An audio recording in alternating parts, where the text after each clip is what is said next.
Hello, and welcome to the last episode of the year of The Dark Dive, the podcast that delves into the depths of the dark web.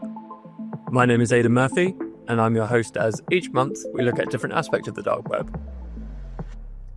In this month's episode, we're going to look at a particular type of malware, information stealers, which, you guessed it, are designed to steal information. Commonly known as infostealers, this malicious software has exploded in use over the last few years, with the 2024 IBM X-Force Threat Intelligence Index reporting a 266% year-on-year increase in infostealer instances. This is therefore a threat that more and more people are facing, and also one that we have unique insight into through the dark web. Joining me today to explain what infostealers are, how they work, and where we can find them on the dark web are two threat intelligence engineers from Searchlight Cyber, Rob Fitzsimons and Joe Honey. Hello to you both. Hi Aidan, hi everybody. Hey Aidan. Before we get started, I'm just going to ask you to introduce yourself to the listeners. Rob, can we start with you? Sure thing. So I'm Rob Fitzsimons, the lead threat intelligence engineer at Searchlight Cyber. I've been with the company a little over 2.5 years now, helping our enterprise or commercial and government law enforcement customers ultimately get as much value from the dark web as they can and understand what these threat actors are doing to potentially compromise us and gain access to our networks, and what we can hopefully do a little bit more proactive to hopefully prevent these breaches from happening. Brilliant. Thanks, Rob. And Joe? Thanks, Aidan. Hi, everybody. I'm Joe. I'm one of the threat intelligence engineers here at Searchlight. Been with the company for about 3 years now, and I kind of split my time between helping our customers, mostly on the enterprise side, rather than sort of Rob's focus on law enforcement. Mostly on the enterprise side, get the very best from our tools and obviously minimize and mitigate any cyber attacks. And then also do a fair amount of work sort of researching into our data set, looking for interesting things to talk about, new features that we can develop, and hopefully add as much value to our customers and to you, the listeners, as possible. Brilliant. Thanks, Joe. Okay, onto the topic of infostealers, and I'm going to start with you, Rob. I don't know if you remember this, but about 2 years ago, you were tracking some infostealer trends on the dark web, and you sat me down then to explain what an infostealer was. And I'll be honest with you now, I didn't fully understand. But I think I understand now, and I think you're the person to explain. So let's try again. In the most simple terms, can you explain to the listener what an infostealer is? I do remember that conversation, even though it was a couple of years ago now. Was it very clear that I didn't understand? Did I do a good job of pretending? At the time, fantastic job of pretending. Thanks. So an information stealer malware is, as the title would suggest, a piece of malware that users inevitably download, generally accidentally, from a source, some sort of site, or a file download, maybe from a compromised email, which ultimately installs a piece of malware onto their device. And this is the information stealer. The information stealer is designed to collect information from that compromised device, which could be anything from personal information to passwords to credentials that you'd use to access any of the areas that you would visit through your normal browser. They can go as far as collecting things like credit card information, crypto addresses, and potentially compromised data from your password managers. Ultimately, all of that data is being hoovered up by this information stealer, packaged up, and then exported to a command and control server somewhere so that the threat actors can list that, utilize it for access, or potentially sell it to other vendors on the dark web. Oh, that's a brilliant description. So, Joe, Rob touched on this a little bit, but typically how do infostealers get onto people's devices? Is there like one way, or is there a couple of ways? How does the initial infection happen? On a scary point of view, there are so many different ways, unfortunately, that this malware can end up on your computer. It's one of the interesting things about working in cybersecurity. As soon as we stop one particular vector for malware, for example, the criminals, they will innovate, they will experiment, and they will come up with new ways. That being said, there is kind of a couple of trends that we're seeing around stealers. So the first is around something called malvertising or malicious advertising.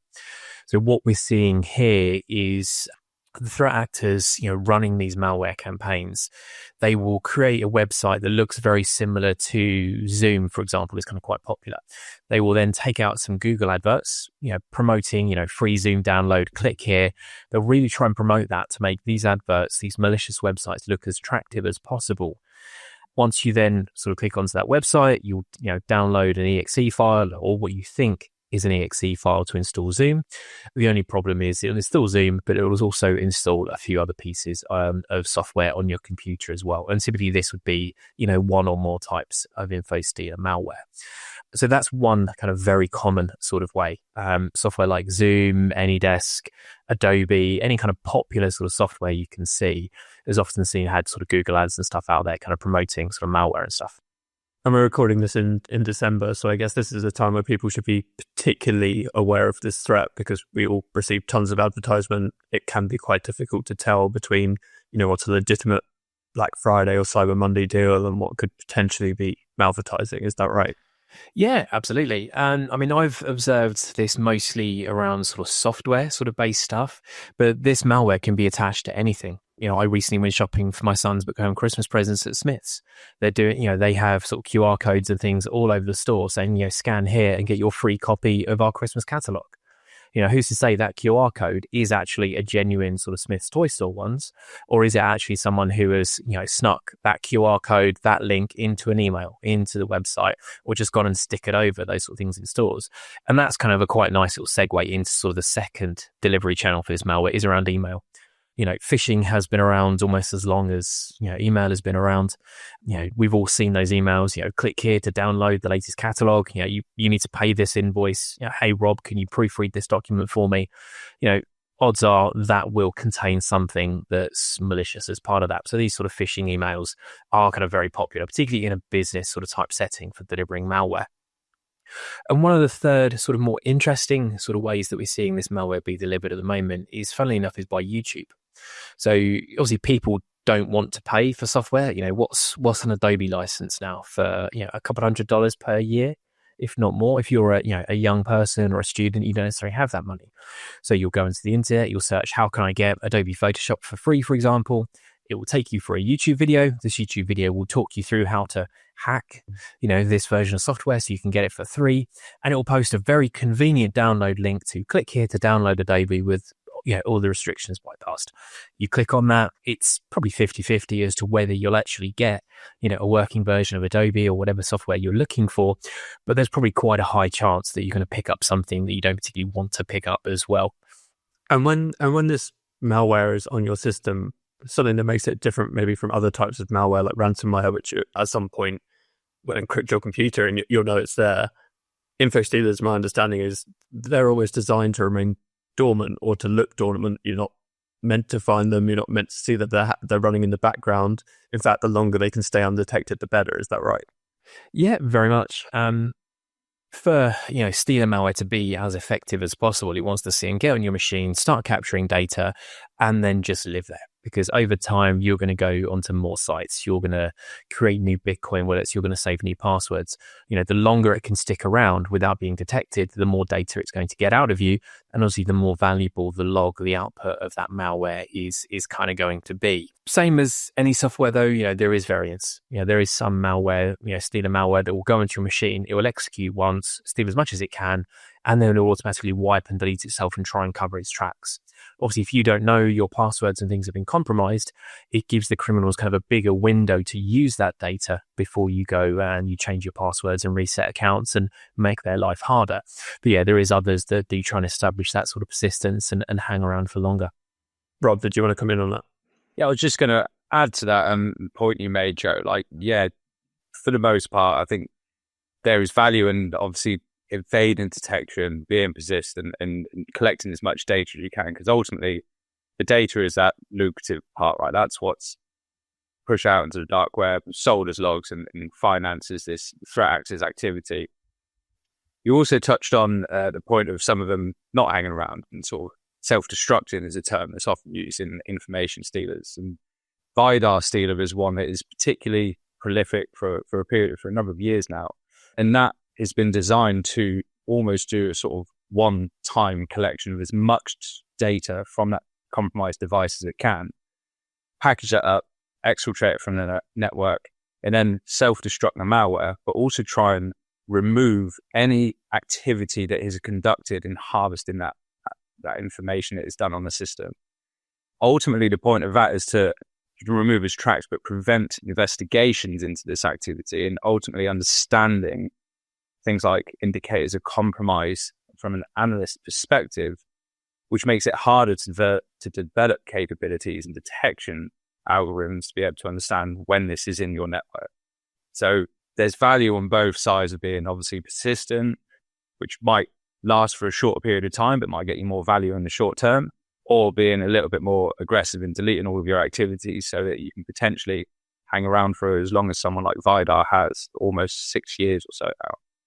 I was going to say, it's like any crime, the longer you can fly below the radar, the less likely you are to get caught in the end. But even, with these malware that does have that kind of persistence element to it, they're sneaky with it. They will encrypt their code. They will encrypt kind of the network communications. They will potentially kind of create their own kind of virtual machines in the case of Radamanthus and run on that machine and things like that.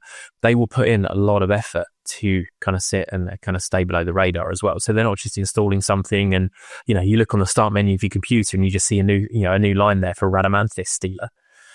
They are sneaky. It sounds like some of these trains are incredibly sophisticated. And Rob, you just mentioned one that's been going for 6 years. I started with the stat from IBM X-Force about the growth in the popularity of Infostealers. I guess I'd be interested in getting, I'll start with you, Rob, but maybe you can come in as well on this, Joe.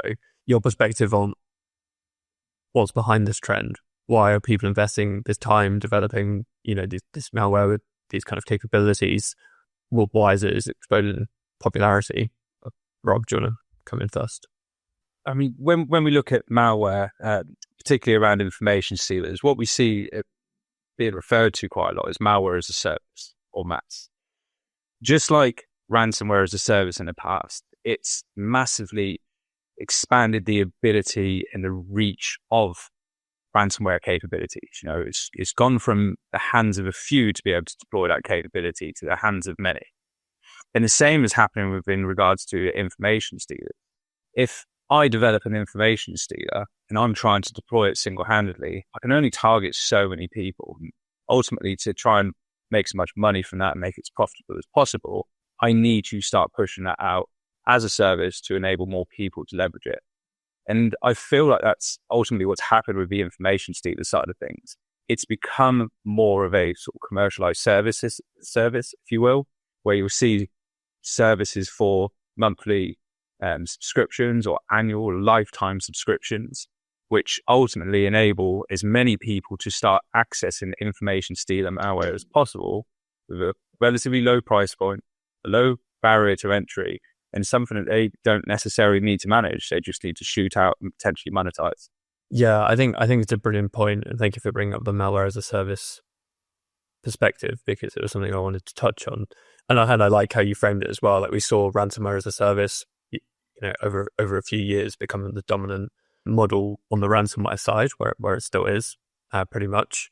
But this, I guess, malware as a service for Infostealers kind of follows in its footsteps. So like you're saying, for less skilled cyber criminals, you now have access to this malware that is beyond probably your capability to develop yourself. And then on the people who do have the capability, the actual creators of the malware, there are these massive incentives, because you can now lease your malware to, tens, hundreds of thousands of low-level cyber criminals, I put in quotation marks, who can you get a kickback from. So it's a completely scalable business. Joe, is there anything you would add to that, in terms of the popularity of Infostealers? Is there anything that you see kind of like underlying this trend?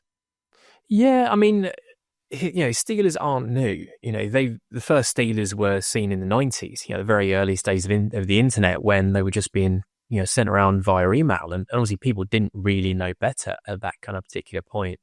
But I think kind of the two sort of key ones for me in terms of why we're seeing such a rise in the popularity of stealers is firstly, as Rob said, it's just around the ease of use. With a couple of clicks, an expert cyber criminal or a 5-year-old can launch a campaign and start getting, decent numbers of logs through. It's not particularly complex or complicated to deploy. Staying undetected for a long period of time is, don't get me wrong, but if you've got a credit card, take out some Google Ads and some basic web coding skills, you can create a website and start deploying the malware. So because of that, it's so easy to use. So it's a very, very low barrier to entry. And it's, somewhere we see a lot of newer hackers, kind of more junior, both in terms of experience, of level of knowledge and time served. It's quite a common starting point for them to get their way into the criminal ecosystem. But obviously, the other point is it can be kind of quite lucrative. It's not too difficult or expensive to deploy.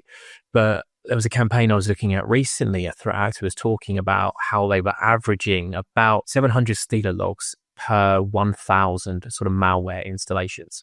So essentially 70% of the time they managed to get their malware deployed, they were stealing enough information to collate into a log and then to go out. Those logs typically are sold between sort of $5 and $10 a pop on sort of dark websites and Telegram channels, that sort of thing. If you can automate that, that's a lot of volume that you can process with very minimal effort on your part. So it can be, quite lucrative for some of these hackers. And, if you do your job well and, you're not doing anything too malicious, you're not deploying ransomware or that kind of thing, you can kind of float below the radar potentially for quite some time. So it is lower risk, for example, compared to trying to ransomware. Yes, the earnings won't be in as big a chunks as you might get with a ransomware sort of payout, but longer term, kind of lower risk longevity. It might not kind of buy you a house a month, but it'll pay your champagne bill for the month, Rob, I can see you're eager to jump in, but I'm just going to be the definition police and ask a little bit about logs. So my understanding, and correct me if I'm wrong, Joe, is that logs are kind of a collection of data, but it's not specifically defined. There's not a certain type of data that makes up a log. It's just a accumulation of an individual's data, whatever they scraped. Is that right? Yeah, I think so. So what will typically happen is a piece of malware will install on my laptop, for example. So it will go through my browser. It will then try and gather as much information as it can. I describe it to kind of customers and, particularly less technical, it essentially clones my online life. It saves usernames, passwords, cookies, authentication tokens, Bitcoin wallets. They're even now dabbling in AI to try and find like seed phrases and use like optical character recognition to pull information out of pictures and things like that. So all of that information that it can pick up about me as much as is possible, it will then kind of package that into a file that will get sent to a server somewhere. Quite often we see Discord and Telegram kind of handling that, but there's a lot of specialized infrastructure that comes with the malware to do it as well. And then at one point that will be reviewed, whether it's reviewed by a person or just, goes through kind of a data sort of process to vet and review the amount of data there, I don't know. But, once it's gone, once a decision has been made as to whether I can and should sell this package of information or not, they will then put it onto somewhere to sell it, Telegram, for example. So that one package of information, that kind of bundle of everything about me is typically termed as a log. So usually, if I'm describing a log, it's one person's or one computer's worth of information being sold for one sort of price. Rob, I don't know if you'd include anything more or anything different in that one? So there was a point Joe made earlier regarding, when we were talking about the sort of trend and how it's changed over time. We were talking about the lower barrier to entry, the ease of access to it all. And as Joe was talking, there was another point that sort of come to mind, and it's around the accessibility of this information and the conversations around it. So, inevitably, as we start to talk about things more people become interested in it. And I think particularly with information stealers, people have started, particularly in the cybersecurity side of things, who've started talking about it more in recent years, which potentially causes, and don't want to go down a route of cause and effect here, but people inevitably start showing a bit more of an interest in going down that route. The other side of the communication side is that there's more opportunity for outreach and reaching these potential communities now. Where we've looked at, primarily we look at this activity in the dark web, right? Classic Tor, forums, marketplaces where it's being discussed, listed and sold. We're also seeing a migration of activity towards Telegram, places like Mastodon and the Matrix. These areas are all really relatively new technologies that are prolifically used by really large communities, but are generally a lot more accessible than Tor. People have a fear and sort of concern about potentially visiting the dark web. So all of a sudden, if these things are appearing in the Telegram app that they have on a phone, they can hook in, they can start seeing these threads, they can see where these things are, and they can start engaging in conversations that way. So it's all becoming much more accessible than it ever has been. Just kind of building on what Rob said as well, they're being talked about, so they're being popularized, sort of, so to speak. But I almost wonder if there's a bit of a chicken and egg effect kind of going on here as well. If you look over kind of recent years in cybersecurity, we're starting to see a bit of a trend about being a bit more proactive on the cybersecurity side. Who is going to attack me, when, where, how, why, and obviously all of the various outputs and stuff that come with that. I'm almost wondering if there's a little part that, we're starting to talk about it more and see it more because we're looking for it now. You go back in the 90s, you got hacked, you didn't necessarily know where or how, you were just trying to focus on recovery, that sort of thing. You look through kind of the 90s and the 10s, it's all about building, great firewalls, EDR, MDR, essentially building bigger, thicker, stronger walls. We're now at the point where we've done that. We've got that working, as well as it can be almost. And we're now looking at ways that our enemies are going to come towards us, sort of, so to speak. And because of that, we're seeing more and more evidence of this now. Yes, I don't think that's going to account for all of kind of the uptick, that sort of thing. But it's interesting to wonder like how much has been sort of skating below the radar for the last however many years, just because we don't know to look for it.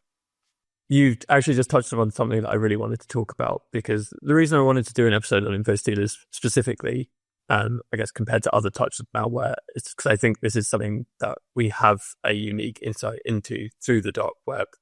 And I know, Rob, you brought up Telegram, Mastodon, Matrix, these other apps that sit outside of the dark web. So I'm going to put those to one side for now, although I will say that our last episode was on encrypted communication applications, so you can go listen to those, listener, if you're interested.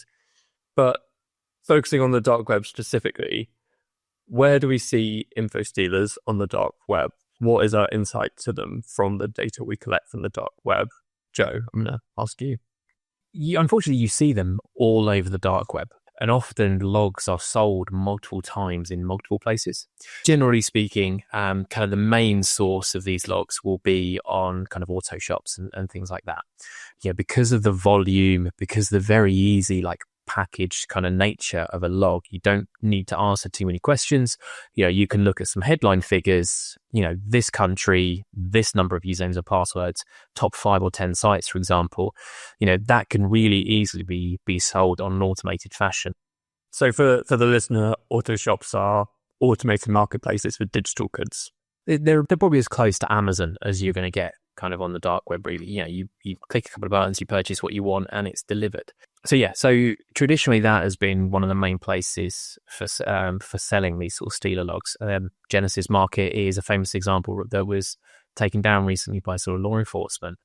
Increasingly, as I think Rob mentioned earlier, we're seeing this sort of pivot over to Telegram, and we're seeing a lot of logs being bought and sold and traded sort of by Telegram. Occasionally, we might see the occasional high value one pop up on a forum or market, but considering it's a really easily packaged good, it's typically more automated sort of methods of sale. What we have seen from time to time as well is, like any kind of data, credential related data, it does have a bit of a shelf life. If you try to use my passwords from a year ago, for example, most of them, if not all of them, would have been changed and rotated. So when some of these logs do get older and been around for longer, there is people who will take that, will kind of repackage it. They'll put tens, hundreds, thousands of logs, lines of data into a spreadsheet, and they'll then try and resell that, obviously for a much lower price as well. So some people do get kind of two bites of the apple, so to speak, in terms of selling these. So that's one aspect. So the sale of basically the output of the Infostealers. So you install the Infostealer, it steals all this data. The dark web is a marketplace where you sell that, like exactly as Joe describes, either fresh off the print or kind of bundled together later. Rob, another aspect from my understanding is that we also see Infostealer strains kind of discussed in forums and in marketplaces, as in the development of these Infostealers, how you go about renting them, for example, in this kind of malware as a service model. Is that right as well, that you can kind of follow the trends on what stealers in vogue or is the most popular? Yeah, that's exactly right, Aidan. So And this becomes really valuable from a security research perspective and trying to understand from a proactive security perspective of what actually is it that we're looking for and potentially having to mitigate. Now, if you've got an enemy coming over the horizon, you have absolutely no idea what they're bringing. You've got no idea what you need to protect against. Whereas if you know that they've got trebuchets, catapults, you know that you need to pull up your walls defenses a little bit better. By looking into the dark web and using tools like Cerberus, our investigations platform, we can go in and curate certain search terms and look for something like Radamanthus in its improvements or enhancement or updates, features, keywords you would generally associate with software development. And you can start to identify conversations from individuals showing interest around it through to the developers of these information stealer malware. You can start to understand what is coming, what they're looking at, almost like a roadmap of upcoming features, what are being deployed, what version it's on. And ultimately, it gives you a much more comprehensive understanding of how sophisticated this capability is, and consequently, how effectively it could potentially compromise your infrastructure. If you've got a malware that's being an information stealer malware being developed to specifically target Mac OS and you're running everything on Windows, you probably don't need to worry about that one. On the other hand, if you've got one that's specifically designed to target Windows and Google Chrome browsers and certain extensions that your infrastructure uses, that's probably going to be a little bit more of a concern. Because I know it's an obvious point, but it's not actually something we said on the podcast yet, and probably something we should. Obviously, if you're an individual, there are real risks of infostealers. I could download some dodgy software. That would be very bad for me. But from a business perspective, there is a kind of huge amount of risk here that you could have very, very sensitive data or logins to your systems being kind of hoovered up by these pieces of malware that are designed not to be caught by your, detection software and really could do some damage. Absolutely. And to sort of touch on a point that Joe mentioned earlier, and talking about the sort of malvertising side of things, like sometimes these look extremely sophisticated. We had a client had an incident several months ago where they had a branch of their organization who they needed internal communications capability. They didn't already have one. Budgets were relatively tight. And one of the individuals took it upon themselves to find Microsoft Teams license. It downloaded that instance and shared it with the rest of their team so that he could understandably communicate and continue business as usual, which is great, nice, using his intuition. The trouble was, it wasn't from a vetted or authenticated site. And sometimes if these things are free, there's very good reason for it. It did, in fact, contain an information stealer, which was then consequently shared throughout the rest of the team, compromising all of their devices. And from that business perspective, you have got login credentials of all of users within a given team, or as wide as that malware is potentially spread. And if you're not aware of that within your organization, it could be particularly persistent. It could hoover up data for a fair period of time, and it's creating access to an infrastructure, to that organization, which is being sold in the dark web or wherever it may be being distributed. And security teams may have absolutely no awareness of it until they've identified potentially that information stealer log being sold on the dark web if they're looking for it. Well, I think that's a really good example, again, of where the dark web gives you this insight, right? We're going to come in a little bit more to how cybersecurity professionals should be protecting against and tackling info stealers. But I know in this specific case you're describing, Rob, that the reason we know they were impacted by an info stealer is because we spotted that their data was being sold on the dark web, and were able to basically allow them to investigate and find out that it was this info stealer that had come from that software. I think it was Raccoon Stealer, off the top of my head. Yeah, it was. If you're looking at the dark web, at least you probably want to find out before your data's up there, but at least there is then an option to go away, mitigate all of those infected employees' devices, change passwords, change policies, to take mitigative actions that if you don't know that it's already infected, that you wouldn't be doing. Absolutely. I will say now in the show notes, we actually do have that. We have a kind of short report summarizing that case. It is a really good example. So if you're interested more in that story, please download that. So I think to bring Infostealers to life a little bit, I wanted to use some examples. I mean, you guys already mentioned a few strains actually, but maybe if I could just ask you to kind of call out one strain each, give a little bit of an overview of it, so it's a little bit less abstract for the listener and they can understand some specific strains. Joe, I'll come to you first. Sure. So one of the strains of Stealer malware I've been keeping an eye on for a while is called Radamanthus. It was actually one of the first sort of Stealer malwares I started looking into when I joined Searchlight a couple of years ago. So it was first seen sort of summer, about August time, sort of 2022, but really started to get some traction and started to see kind of a volume of logs being sold in sort of December, sort of 2022. It's pretty cheap, on average costing sort of $200, $300 a month for kind of access. So again, very easy to kind of pick up and kind of start using. One of the interesting things for me about it is we've seen this develop right from a very kind of basic stealer all the way through to, very kind of full featured in terms of kind of what it offers. And the actors behind it post their change logs kind of very regularly on dark web forums, or at least they used to until they were banned from some of the main ones. But they post their change logs. They're seen really engaging with their customer base. What do you want? What would you like? What should I prioritize? So, it's a very business-like arrangement in terms of how they approach it. And similar to being businesses, they take feedback from their customers, they jump on trends. So one of the things we saw recently with Radamanthus is that it's using artificial intelligence and particularly optical character recognition to try and extract key information, particularly sort of crypto wallet seed phrases from various images and save files and things like that, just to try and add more sort of value to it. We don't know the total number of victims for it, but it's fair to say it's well into the tens of thousands, if not more. It's pretty popular. There's these sort of 500-600 posts that we've seen in our data set talking about kind of Radamanthus. This one in particular is mainly delivered by malvertising. There hasn't been too much evidence that I've seen so far of it being delivered by phishing, but it's obviously capable of doing so. And again, it's really well developed. It employs a lot of different techniques to trying to avoid analysis, both in terms of the behavioral type stuff. What is this piece of software doing when and where? And, does it do a suspicious network connection at 3:00 every single day? But also in terms of anti-sandbox sort of type stuff as well, trying to detect if it's being run in a virtual machine. So yeah, it's a very kind of complicated piece of malware that's, been developed over, a good sort of 2 years or more. And is unfortunately being used to good effect by cybercriminals.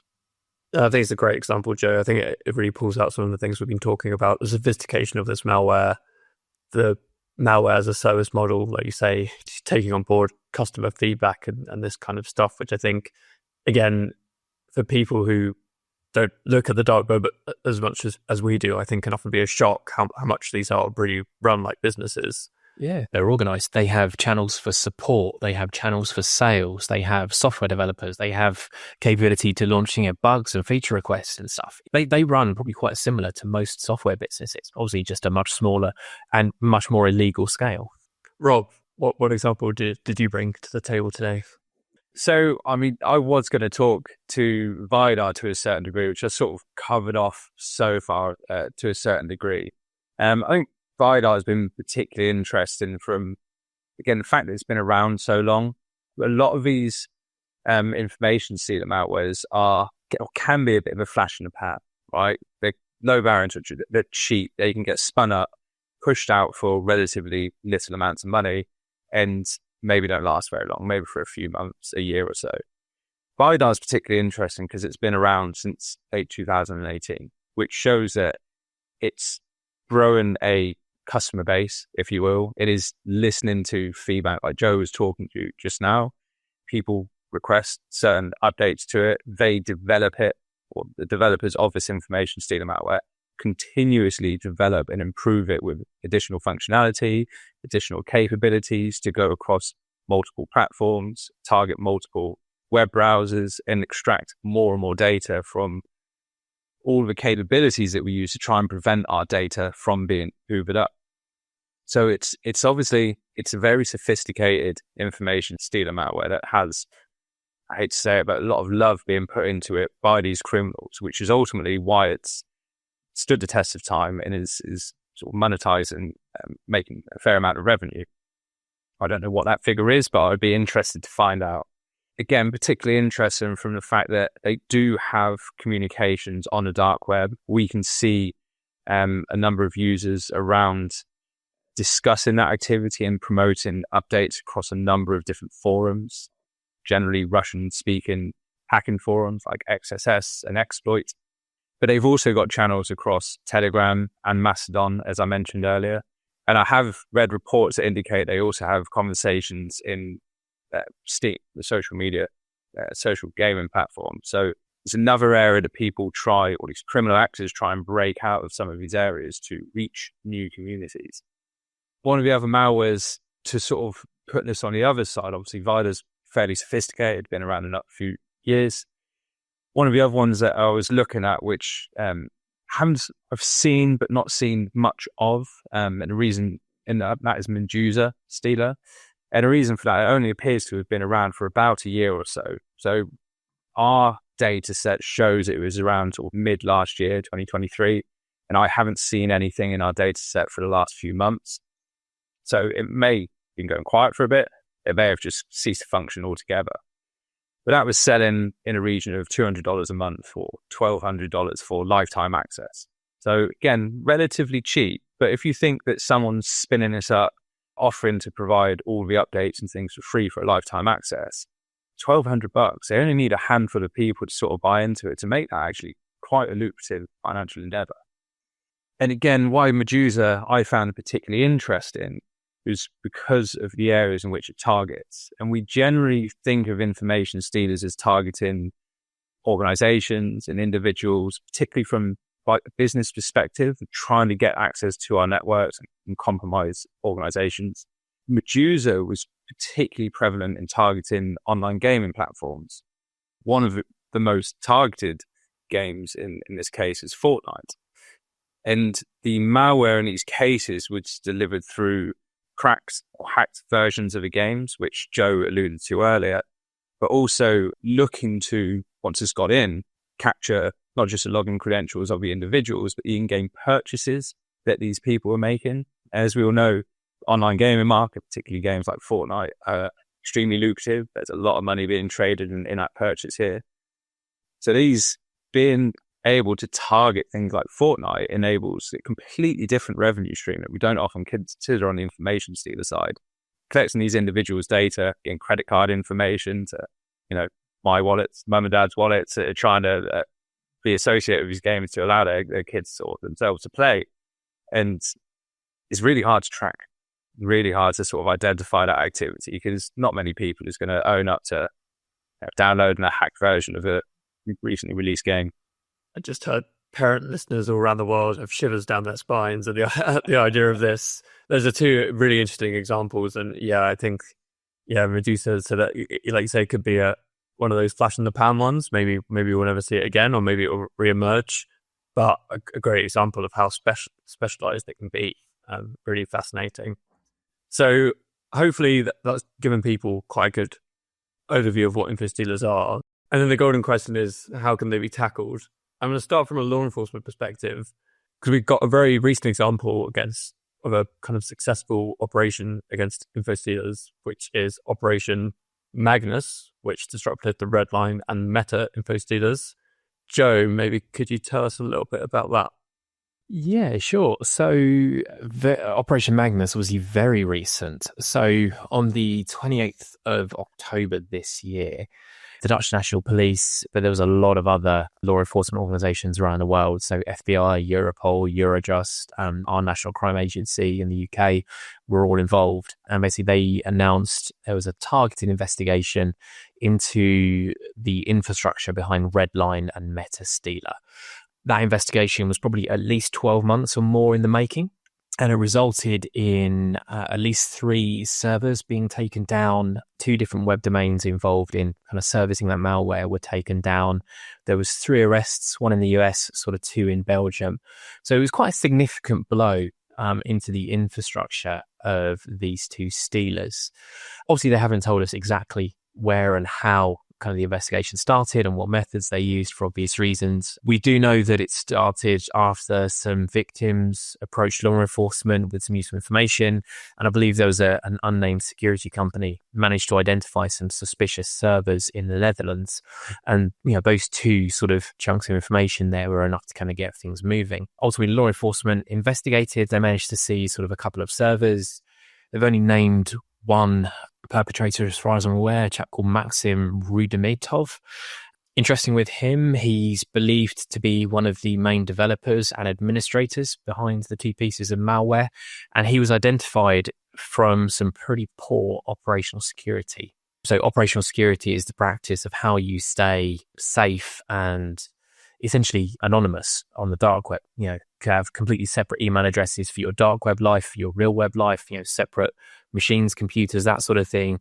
In his case, however, I think he used an email address on his kind of dark web sort of life. That email address was linked to an Apple iCloud account. When law enforcement got a warrant to search that, they found some very incriminating evidence as sort of part of that. I don't quite think it was a file saying I developed Redline, but it was probably as close as you're going to get. So yeah, it was a big significant blow. It hasn't completely killed both of those malware, unfortunately. So they took down sort of 3 servers. Law enforcement believe that there was over 1,000, potentially 1,200 sort of servers around the world that are involved in kind of running sort of Redline and Meta. But they've made it very difficult for criminals to go on and use that. Obviously they've gone after one of the original developers and maintainers of it. So they've removed that kind of support. They've cut the head of the snake off, sort of, so to speak. Unfortunately, they've identified a lot of other users of the malware, but these users of the malware and potentially, unknown, unnamed other people around the world may have this kind of running on their own infrastructure, their own servers and that sort of stuff around the world. So they've made it very difficult to start off with. They haven't kind of completely killed it. But one of the interesting things that we're seeing more and more with law enforcement investigations and operations is they're starting to include more sort of psychological warfare. So for the Operation Magnus, they set up a dedicated website for it.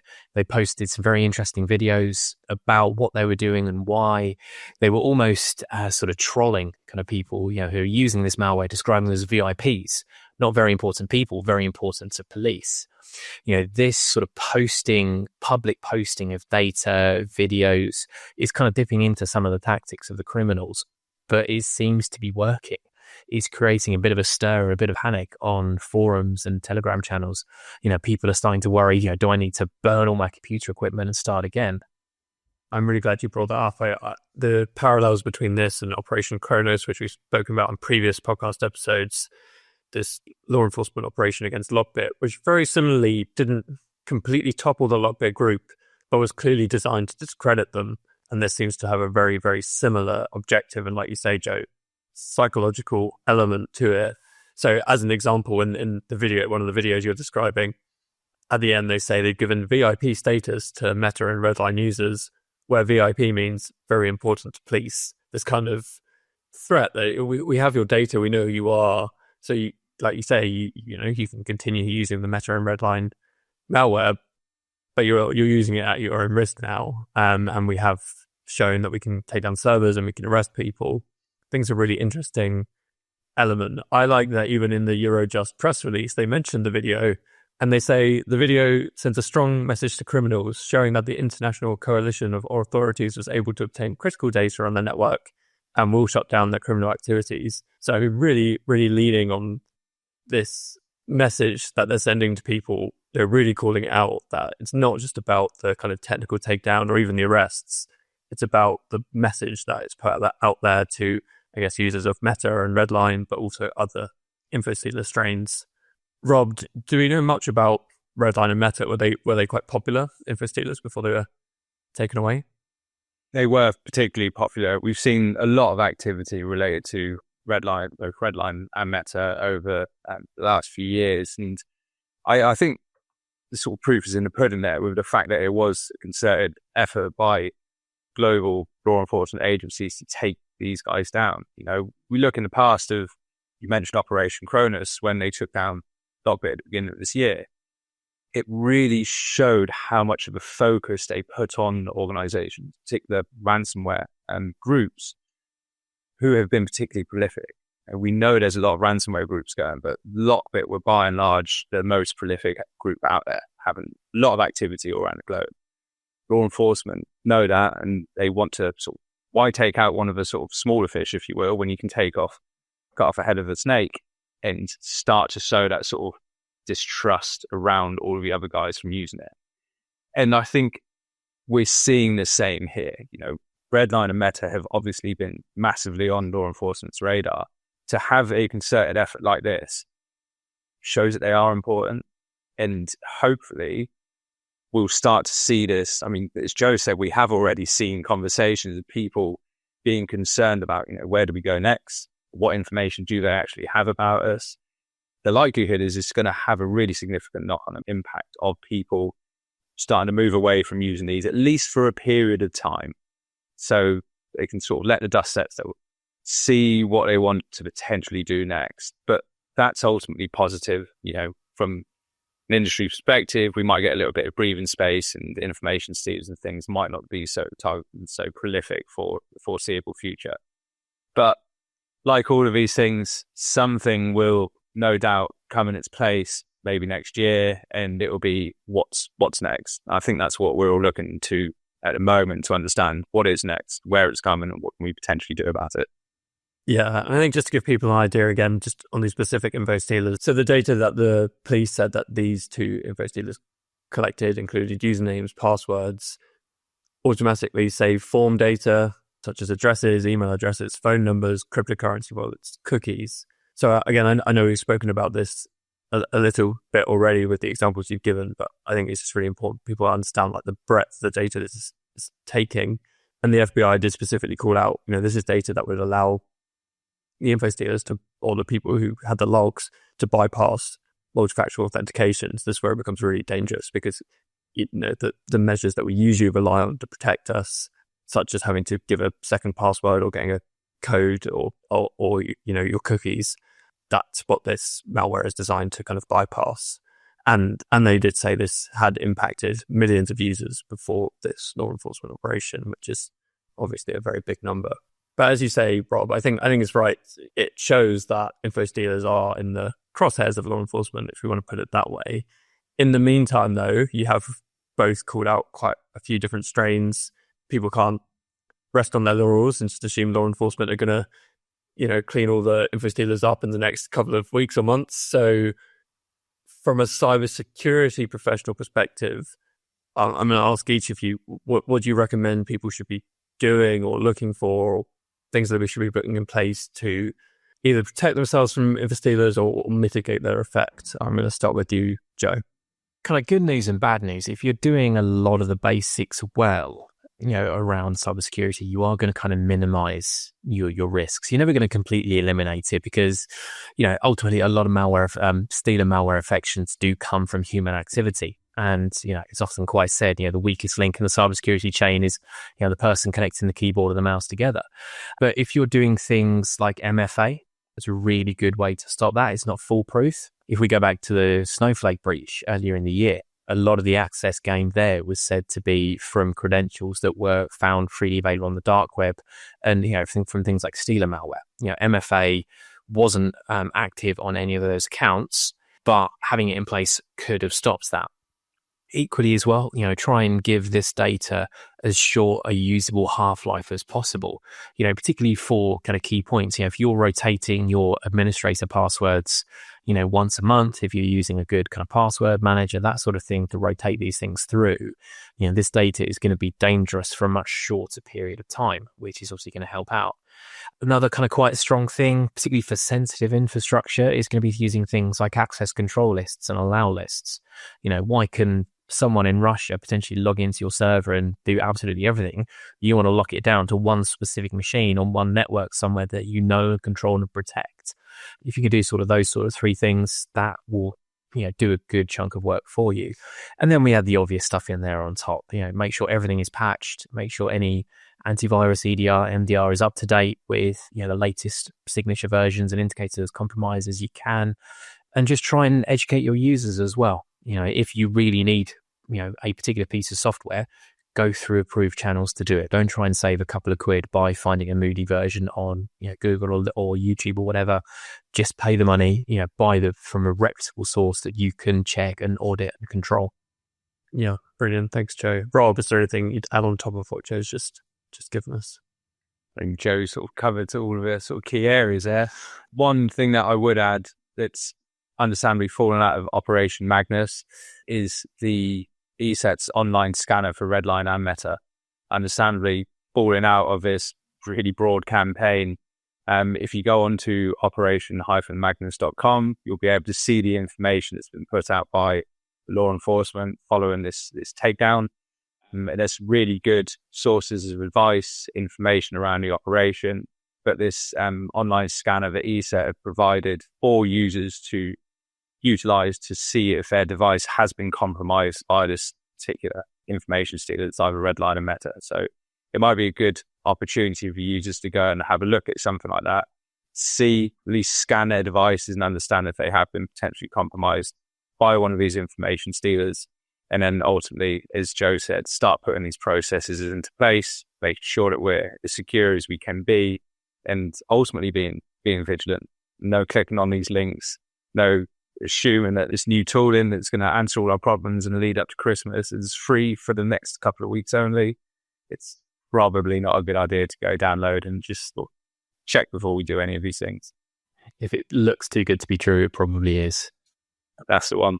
Yeah, it's a really good point on Operation Magnus as well. I'll put it in the show notes, the link to the operation where you can actually watch the video I was describing, the trolling video. But as Rob said, probably more usefully find this guidance and helpful information too around those two Infostealer strains. Just to wrap up then, it's December, which everyone in cybersecurity knows is the time of predictions. So just before we finish, I just wanted to ask each of you, what do you think we have coming for Infostealers in the year ahead? Rob, you were kind of alluding to more law enforcement operations. What do you think is to come? I think following Operation Magnus in particular and seeing the focus that they have on information stealer malware, understandably it's become particularly prolific, particularly accessible and easy to deploy. I think it is going to be on people's radars more, both from a law enforcement perspective to ultimately protect us and organizations as well as individuals, but also from the threat actor's perspective, right?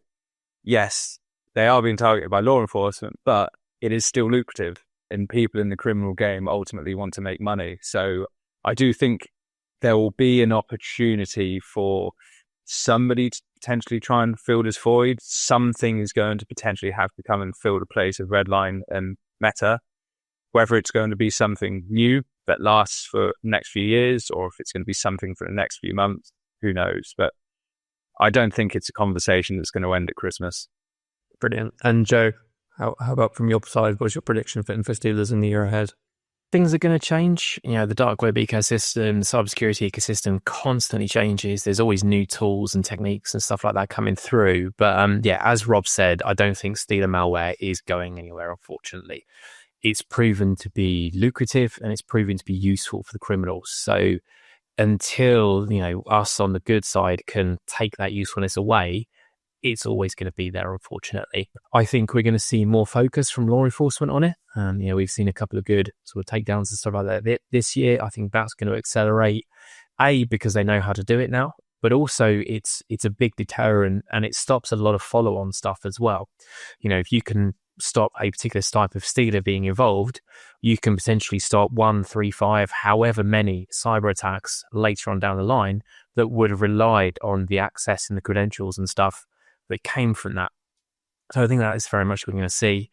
And equally on the bad guy side, I think they're going to continue to innovate. We're going to see new strains pop up. They're going to look at new ways to try and make our lives more difficult and kind of bypass all the defenses and stuff that we put in place. So I think this cat and mouse game we've got of them finding a new technique, us finding a way to develop, to defend against it, that's going to continue. And it's probably just going to get bigger and faster as kind of more and more AI gets involved on both sides of the fence.